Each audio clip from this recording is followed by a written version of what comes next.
ஓசூரில் ஒரு தாய் வாழையின் திசுக்களில் இருந்து லட்சக்கணக்கான வாழை கன்றுகளை உருவாக்கும் வேளாண் தொழில்நுட்ப புரட்சி. 14 வகையான வாழை இனக்கன்றுகளை உற்பத்தி செய்யும் தொழில்நுட்பத்தை நேரில் பார்ப்போம்.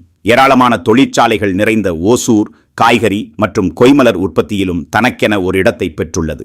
ஓசூரை சுற்றியுள்ள பல நிறுவனங்கள் டிஷ்யூ கல்ச்சர் எனப்படும் திசு வளர்ப்பு தொழில்நுட்பத்தை பயன்படுத்தி வாழை கன்றுகளை உற்பத்தி செய்து வருகின்றன. அவ்வாறான ஒரு உற்பத்தி கூடத்தை பார்வையிட சங்கர் பயோடெக் நிறுவனத்தின் உரிமையாளர் திரு சங்கர் அவர்கள் ஓசூர் ஆன்லைனுக்கு அனுமதி வழங்கினார்.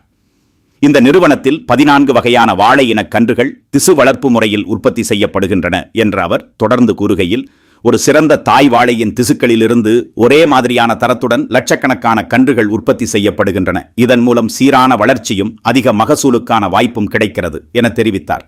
தேவைக்கேற்ப அதிக எண்ணிக்கையிலான கன்றுகளை விரைவாக உற்பத்தி செய்ய முடிவதுடன் நோய் தொற்று இல்லாத பக்குவப்படுத்தப்பட்ட கன்றுகளையும் வழங்க முடிகிறது என கூறினார். மேலும் வாழை சாகுபடி செய்ய விரும்பும் உழவர்களுக்கு தங்கள் பகுதிக்கு ஏற்ற வாழை ரகங்களை தேர்வு செய்வதற்கான ஆலோசனைகளும் வழங்க இயலும் என எடுத்துரைத்தார். திசு வளர்ப்பு அப்படின்னா என்ன சங்கர் அவர்களே?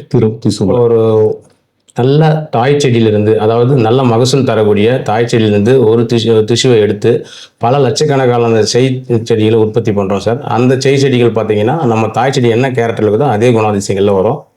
அதுதான் வந்து திசு வளர்ப்பு என்ன பண்ணுவோம் சார். என்னெல்லாம் ரகங்கள் பண்றீங்க? என்னெல்லாம் ரகங்கள் நீங்க வாழையில பல வகையான ரகங்கள் இருக்குது வாழையில. என்ன ரகங்கள் எல்லாம் பண்றீங்க? கிரானைன், ஜீனைன்னு சொல்லுவோம், ஏலைக்கு, நேந்திரன், கற்பூரவள்ளி, பூவண்ணு, முந்தன், சபா, காவிரி கல்கி, செவ்வாழை, ஏலைக்கு, இந்த மாதிரி ஒரு 14 ரகம் வாழை பண்ணிட்டு இருக்கிறீங்க.